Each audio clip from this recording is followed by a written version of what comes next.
That was a magical appearance.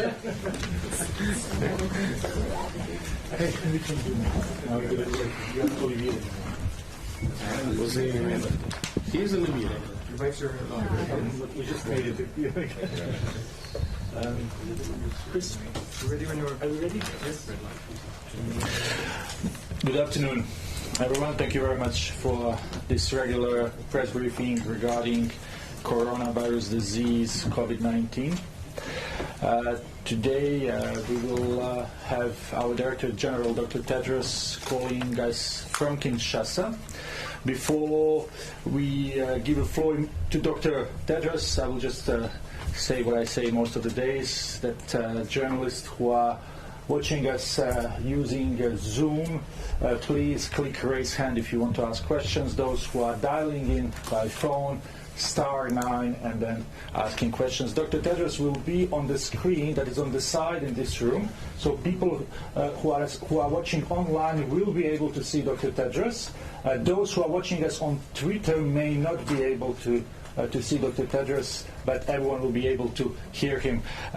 We have with us Dr. Mike Ryan, Executive Director of WHO Health Emergency Program, Dr. Oliver Morgan, Director of Health Emergency Information and Risk Assessment, and Dr. Sylvie Briand, Director of Global Infectious Hazard Preparedness. I will now try to get in touch with WHO Director General Dr. Tedros. If you can hear us, please, you can make your remarks.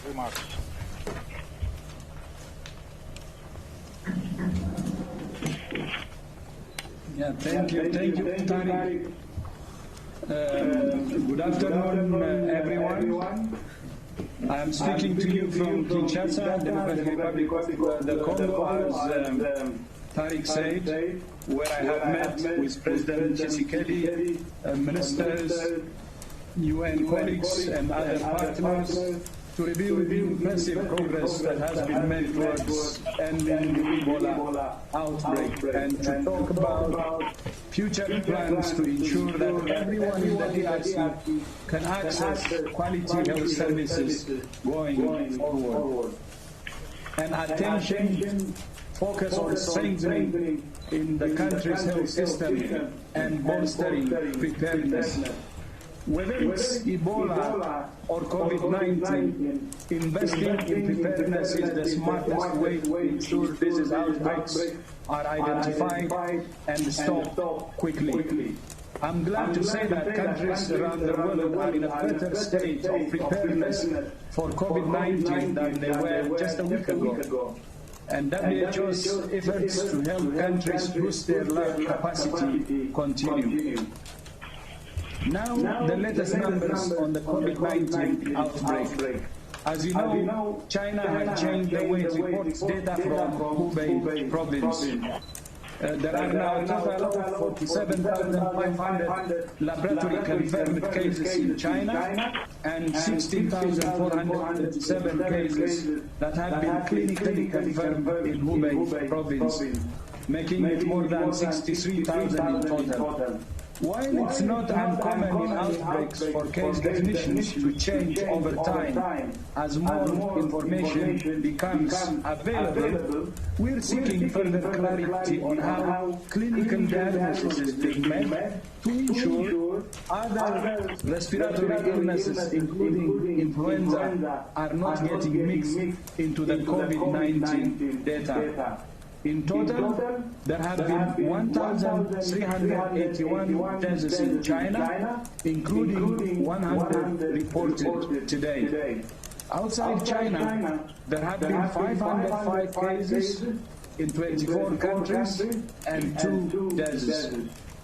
China has also released data on infections among health workers, which stands at 1,760 reported cases and 6 deaths.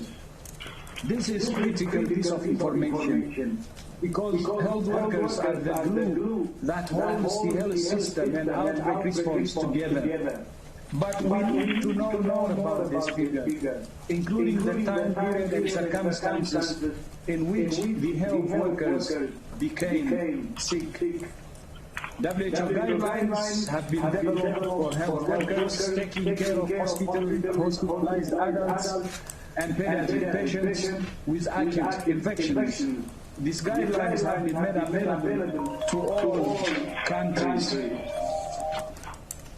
As I said the other day, we have been in regular contact with suppliers, asking them to prioritize production and distribution of personal protective equipment to health workers on the front lines. We are also in touch with member states on this important issue. I'm glad to say that the WHO-led joint mission with China on COVID-19 is moving forward. We expect the full team to touch down over the weekend. The mission consists of 12 international and WHO experts and a similar number of national expert counterparts from China. The China mission will include in-depth workshops, a data review with the principal ministries, a series of meetings with key national level institutions, and field visits in 3 provinces to understand the application and impact of response activities at provincial and country levels, including urban and rural settings.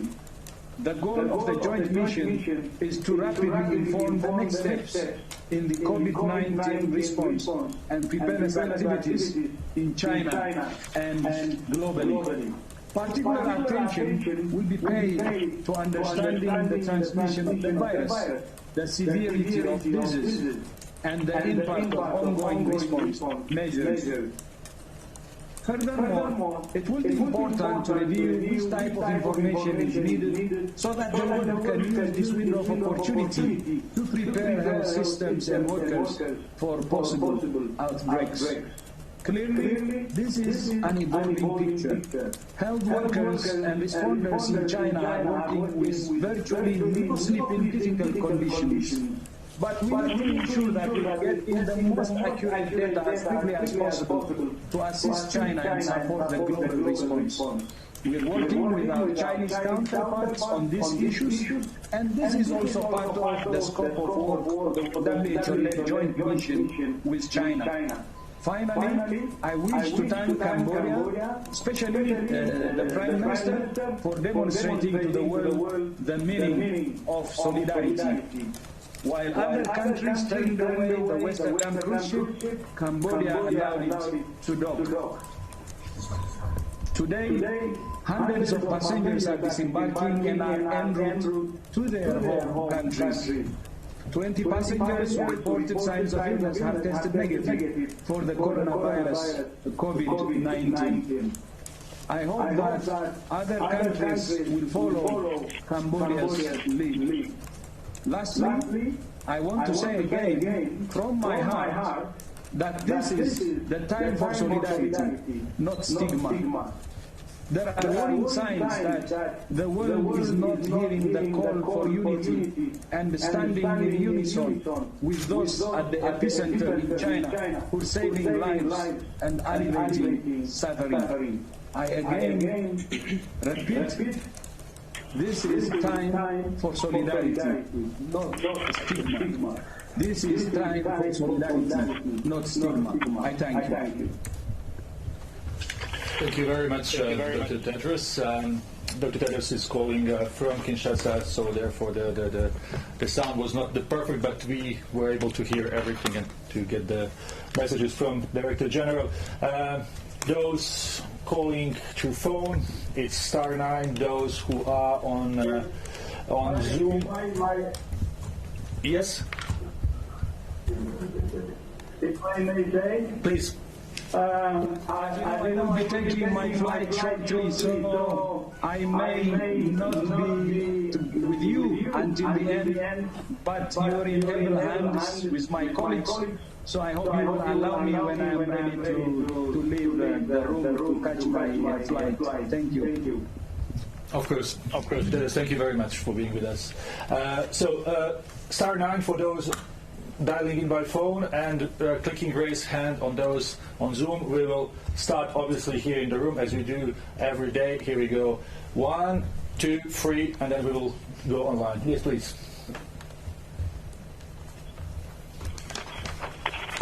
A commentary published lately by the Lancet said that many of the travel restrictions lately implemented by some countries during the COVID-19 outbreak violates the international health regulation, which is the legally binding system for protecting people worldwide from the global spread of disease. So Dr. Ryan, what's your comment on that?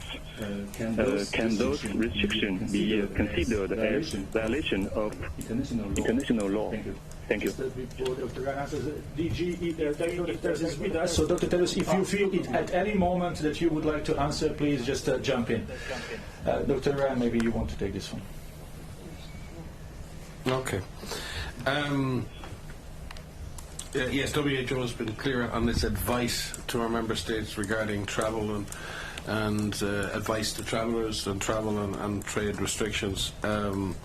It's important to remember, though, that the temporary recommendations issued by the Director General under the IHR are actually not binding under international law. What's binding is that countries shall provide a public health rationale for the use of those measures where countries exceed them. So it's I know it's a pedantic point, but it's very important to make it.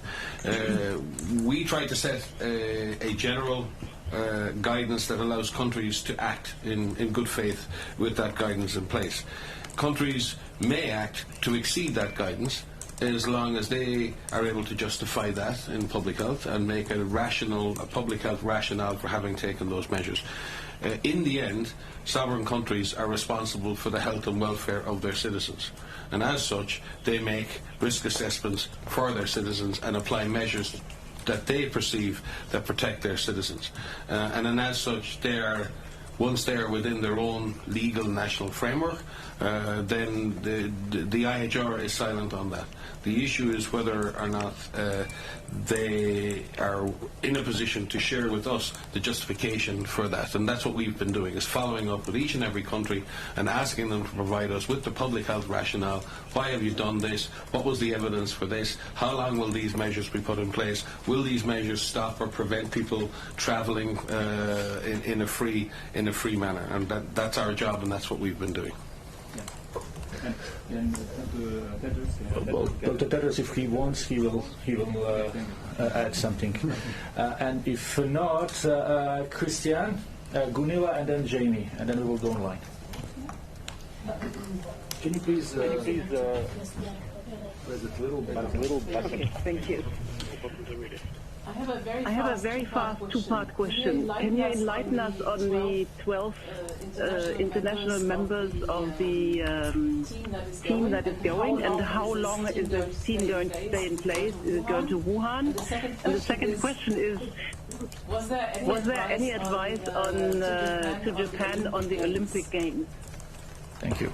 I forgot to mention that we would really appreciate having one question per journalist. Mm-hmm. Maybe I can start with the second question, and the Director General may wish to input on the international team.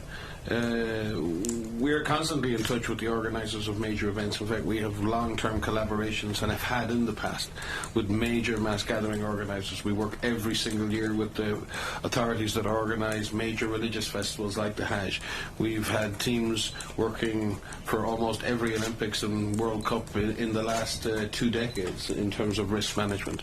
So we are very much engaged with those institutions and with those events, and we will and obviously offer them any support and technical advice as to their own risk assessment and risk management regarding COVID-19. At this stage, there has been no specific discussion or no specific decision made regarding any of those mass events in the coming months. But we stand ready to offer both member states hosting events and organisations organising events to offer them the best mechanism and risk assessment approaches that we have. Thank you very much. Maybe Dr. Tedros would like to answer the question on international team.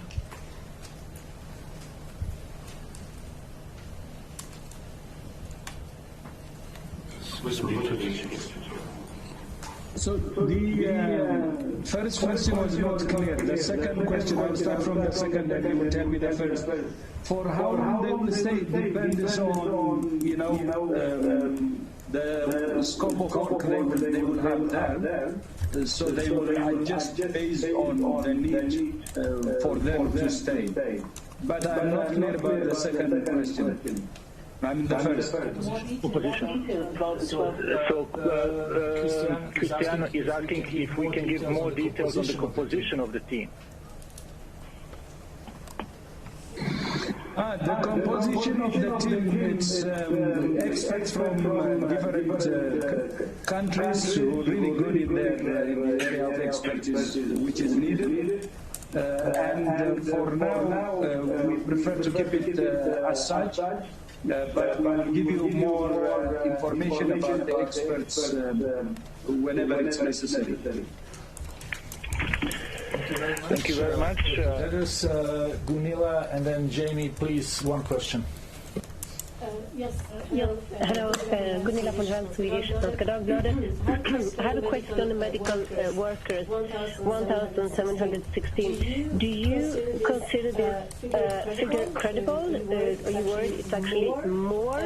And how worried does it need to feel, especially now when you have more people coming to hospital as they have a large definition? And if I may add to that, the ones who get ill, infected, and then recover, do they have immunity for life?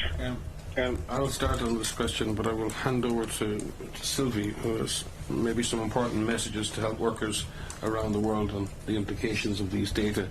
The fact that there are over 1,700 cases amongst all of the cases of COVID is very sad news. But we've seen this before with MERS, we've seen this before in SARS, we've certainly seen it in hemorrhagic fevers.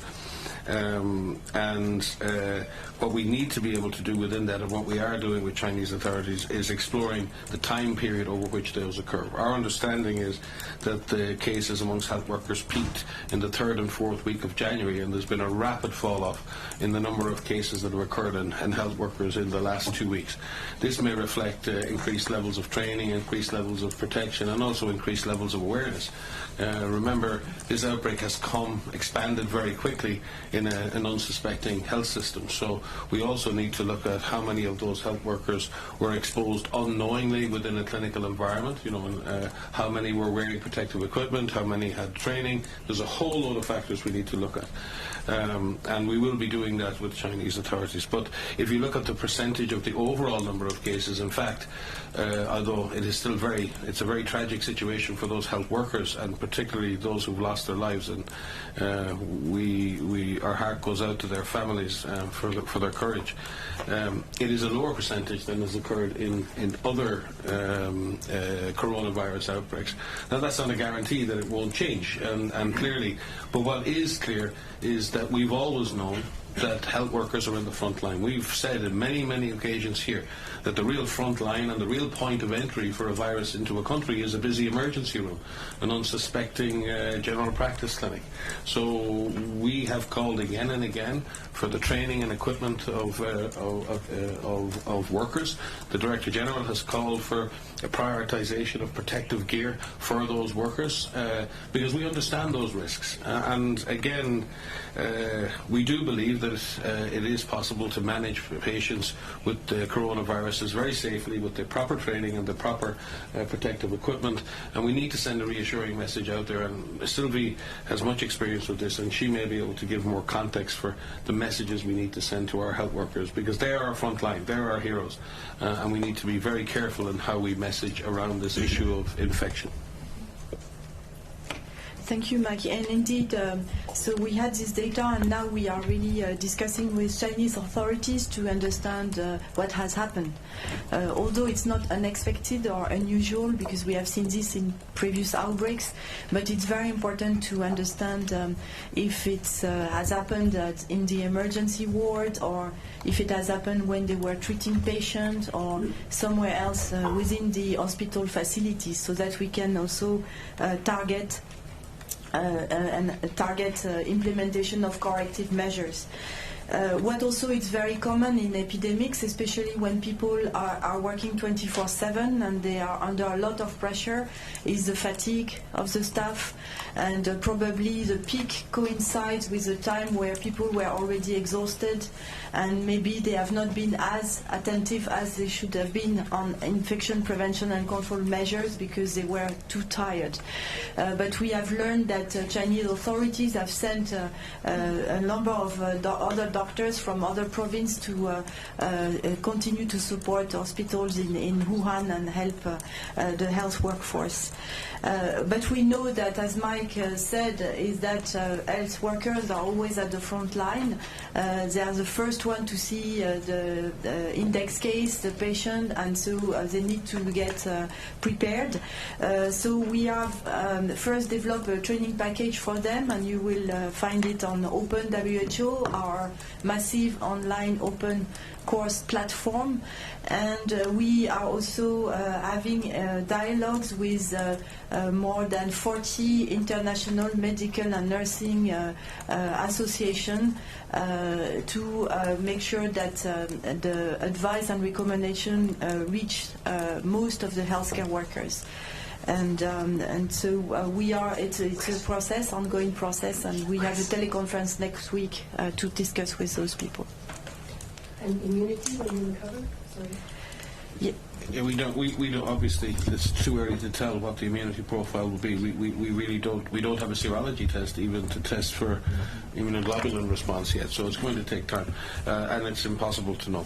But we would expect that recovered patients would be protected from having another infection. But for how long that protection lasts, or whether that protection covers other coronaviruses, is impossible to say at this point. That's an item for immediate research. Yeah. But again, important to recognise when we say recovered patients, and when patients are discharged from hospital, they're swabbed before discharge. Many are tested negative, and it's really important that we don't start creating stigma around discharged patients. When patients are discharged from hospital, they are considered to be fully recovered, and as such should be welcomed back into their communities with open arms. They're survivors, and they should be seen and welcomed and celebrated as such. Thank you very much. Dr. Tedros has left his office in Kinshasa, so we will continue with our speakers here. Jamie, and then we will go to journalists online. Can you hear me? Can you hear the microphone? Yes. Okay. Hi, Jamie, Associated Press. I'm sorry, I just wanted to follow up really quickly on Christiana's question about the Olympics, because that is a major concern. And the Tokyo authorities said apparently that you guys had told them that there's no reason to call it off, but there's a lot of people in China that are afraid that they may not be able to fully participate. But that's not my actual question. My question is, could you please respond to what was said by Lawrence Kudlow about China? As much as you said many nice things about how China is responding, there was criticism from Larry Kudlow at the White House saying that China is not being transparent and they're disappointed that the United States has not been invited in. So what do you say to that? Thank you. Okay. All the easy questions, Jimmy.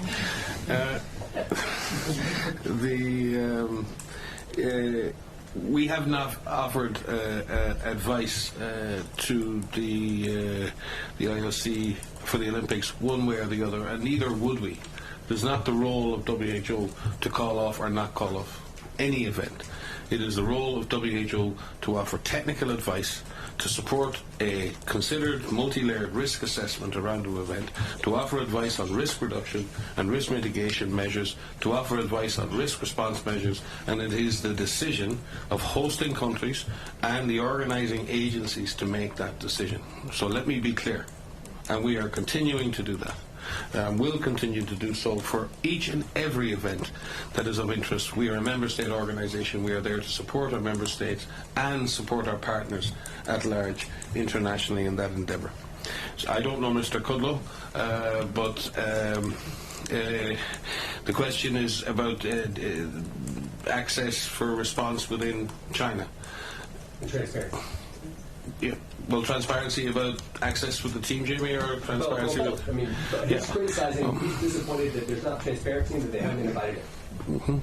Well, it's opinions and speculation. We've been very clear on the fact that we've had a team on the ground, as our WHO office has been there since the very beginning. Our country representative and a team were in Wuhan weeks and weeks and weeks ago. So from our perspective, we have a government that's cooperating with us, that's inviting in international experts, that has shared sequences with the world, that continues to engage with the outside community, that has published again and again and again in credible international medical journals, that continues to make international presentations. So I'm finding it hard to square that with Mr. Cudwell's comments, but everyone is entitled to their opinion, and everyone is entitled to suggest evidence for further opinion, and if there is any clear indication of why there may be some determination of lack of transparency, we'll be very glad to have that discussion. With regard to the international team, I believe we will have US experts on that team, so we will have to wait and see. So let's see what the next few days and weeks bring. I think the other thing to reflect upon is that there's been a deep scientific collaboration between institutions in the United States and around the world with institutions in China over the last increasingly over the last 20 years. It's really interesting to me that the major scientific coordination organization in China is called the China CDC. I wonder where they got that idea. So, I think people need to recognize that scientists collaborate regardless. They get on with it, and they've been collaborating, are collaborating, and will continue to collaborate. This is obviously a tense political environment because of the economic issues and because of everything else. Please, let our scientists get on. Let our public health professionals get on. Let them work together, and we find answers to this. And as the DG said, maybe we should try, all of us, to avoid politicizing this situation right now. Thank you very much. Let's try to get a few questions from journalists calling in. Do we have a New York Times online? Yes, hi. This is Ronnie Riordan from the New York Times. I know you were. Can you hear me? Yes, please go ahead. Yes, please go ahead. Okay. I know you are still trying to get more information about how the healthcare workers were infected and what the circumstances were, but will you consider upping your recommendations in terms of the PPE they should be wearing and adhering to the CDC guidelines, which call for respirators, not surgical masks? That's just one question. Thank you. Thank you. Thank you for that. Thank you for that. Thank you for that. You want to take one? Please. Well, I think, again, the PPE is one element of protection, but more importantly is how you use the PPE. And we have seen in many occasions for very dangerous pathogen that even with highest level of PPE, you can still get infected because of inattention and mistakes you do when you are tired or when you are not being very careful on how you handle this. And we have seen this in Ebola outbreaks. Some healthcare workers, even with the PPE, were still got infected. So I think the discussion is more on how can we make sure that healthcare workers feel safe, and also how we ensure that they use properly the PPE they have, and when they are doing specific procedures where maybe a respirator is necessary, that they can have access to it. But when it's not necessary, and there are many times when you take care of patients where it's not necessary to have such equipment, then they just need to use what they have the best way possible. And sometimes we have seen as well that having PPE that is very sophisticated can give a false sense of security, and then people forget even the most basic things such as wash your hands when you are finished. And I think that's why it's very important to not disentangle the equipment from the people, because these are protections, these are shields that need to be used at the best and not rely only on the equipment. Yes, and just to follow that and to maybe use the analogy, the equipment and safety equipment is very important. But if I were to hand any of you scuba equipment and ask you to jump in the sea right now, you might be very nervous. The equipment is not what makes you safe. It's the equipment in the hands of a trained professional. And we need to focus on training and behavior just as much as equipment. Thank you very much. I know that we have Nina here in a room, but someone from AFP is online, so let's try to get that one. Hello? Hello? Hello? Hi, it's Dario Seaburn from AFP. Hi, Dario. Hi, Dario. Dr. Ryan, you told us about the things that China's got right in the response to this virus. I was just wondering, do you think there have been any mistakes at any level in China in the response? And do you think there are lessons we can draw about future public health emergencies? Thank you. Yeah, I think there will be lots of lessons. We're doing that right now in DR Congo. We just completed a peer-to-peer review of our performance there and the performance of other agencies. And the time for that is not now. But there isn't a single emergency that I've been involved with that we haven't learned something from, and China and the rest of the world will learn many lessons from this. Well, at least we'll learn and I hope implement the lessons of this. One of the tragedies of global response and public health response in general has been the fact that we don't tend to learn the lessons from response, or at least we don't tend to implement the lessons that we've learned. No, but I won't go into, I mean, yeah, you lot have been telling us about all the things you think are wrong with the response, so maybe you should answer that question. No, I won't go into the details. It is not the time for us to start public recrimination.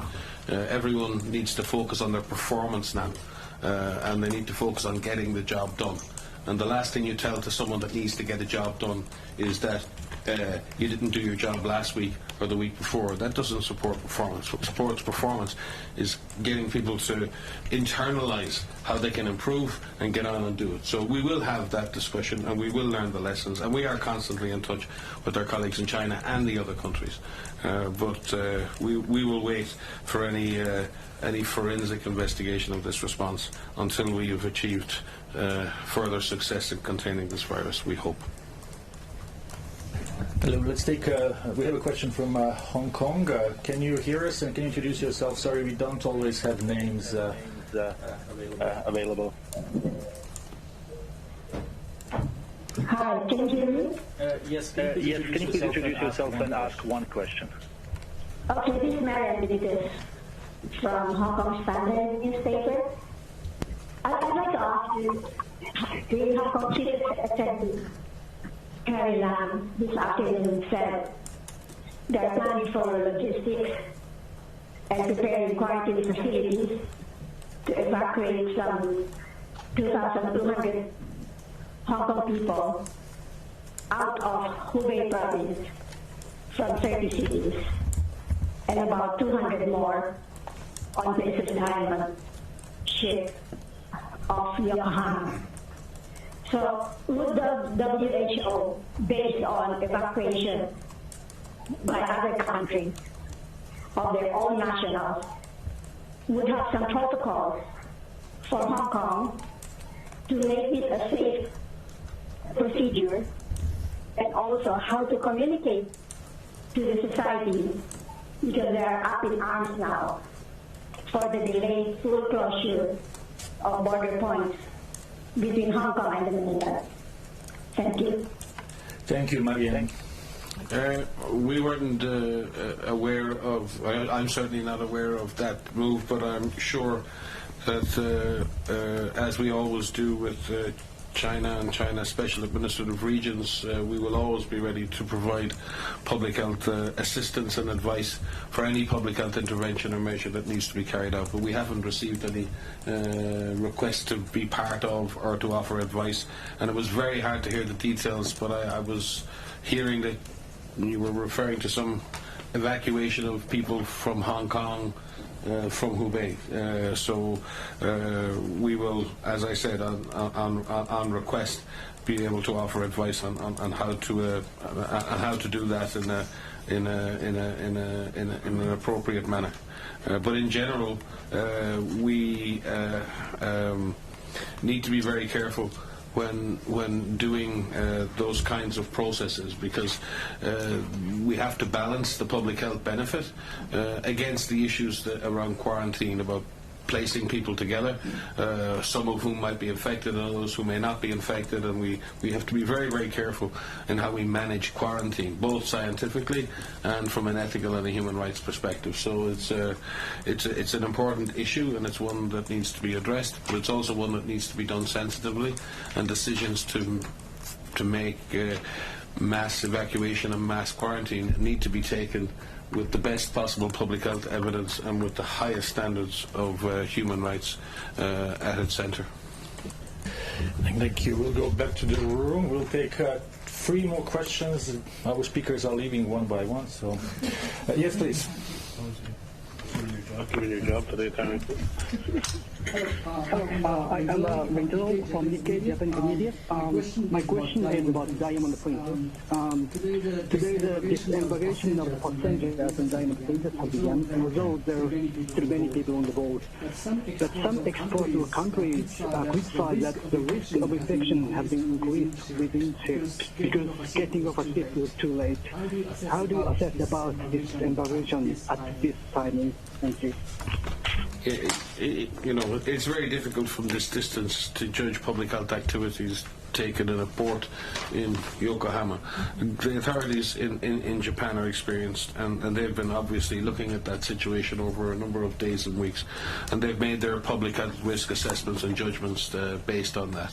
Where we've been asked, we've offered public health advice around patient cohorting, around disinfection, around surveillance, around testing, and we've certainly asked that older people on the ship and people with high vulnerability might be allowed to disembark under special conditions, and especially people in inner cabins who don't have natural ventilation. And this is really based on health and welfare of people, not necessarily of that. So we need to balance the health and welfare of the people on that ship, and they are from many nationalities, against the obvious need to prevent any further spread within the Japanese community. And I think the Japanese authorities, I hope, will find the right balance between those two things. We trust through our discussions with them that they are beginning to see that we have to make some arrangements, especially to take care of the more vulnerable people on that ship, especially those who don't have access to appropriate ventilation, etc. 2 more questions, please. One from the back. Nawaz Shah, Shinwa News Media. Could you please elaborate on the objectives and the content of the database WHO has developed to collect the latest scientific findings and knowledge on this? It was in the situation report yesterday. Yeah. So we are providing a platform, a data platform, so that countries, especially on the clinical data from patients, so we need to have a safe place first to have data that are anonymized, but also we need also to make sure that people putting the data are doing it in a way that is standardized, because currently we have some cases in different countries and we need to be able to compare those data. So having a unique platform will enable us to have rapidly more data than if each country develop its own data platform and then we share. And to give you an example, during the 2009 pandemic, we had similar system, but we didn't pay too much attention on the way the data were collected, and at the end we couldn't compare many clinical forms because, for instance, the definition of hypertension was not the same in all countries. So this time we are trying to have really a standardized way to collect information so that we can rapidly compare and go to results. And we will take the last question, please. Okay, here you go. Thomas Mueller from Bloomberg News. I was just wondering if you have seen any signals that smoking might play a role in determining the severity of the reaction to the disease, and could this be an explanation for why it seems to be affecting predominantly older people, and there's a bias towards men in China? I think if you look at any infectious lower respiratory pathogen tends to obviously affect people in their older age, and certainly those with chronic obstructive pulmonary disease are at very high risk of negative consequences of viral infection, and particularly secondary bacterial pneumonia and other things. So it goes without saying that smoking is a risk factor for severity of any lower respiratory tract infection, and we would expect it to be no different here. There is a marked difference between male and females in this outbreak in terms of severity, and there's certainly a marked difference in those habits in China, and it does demark along male and female lines, and it's an excellent hypothesis, but one that is unproven. But I'm sure through the studies and the observations and that are happening, there will be a lot of interest to look at that smoking as a risk factor, and I think it should be relatively straightforward to establish the science on that. Sylvie, what do you think? Yeah, I think so as well. I'm sure they have collected those information, but analysis has not been yet published on this factor, because most of the underlying conditions that are reported are also linked to a disease associated with smoking as well. So it's very hard to separate the two currently. So I hope that in the near future we'll have more information on that as well. Thank you very much. We will conclude with this. What are the numbers? Sorry, just real quickly. What are the numbers for the marked difference between men and women? Can you give us a number? Off the top of my head, Jamie, really, no. But we can pull them out in terms of proportions. Yes. Well, we can do that later. Again, so. We will thank our speakers, and then we will have audio file and transcript for future media conferences that we will inform you in the morning. Just one thing for journalists who are online, we had a little issue with some people not receiving our media notifications. We are looking into changing the system. In the meantime, we have a place on our website where we will be posting media advisories, and we will send that link when we send audio files tonight. Thanks to everyone, and have a nice evening. You are muted. You can mute or unmute yourself by pressing star 6. Mute yourself. What next? 56% would be men. But at the beginning, but after that it's increased. Now we are more like 50. Let's go look at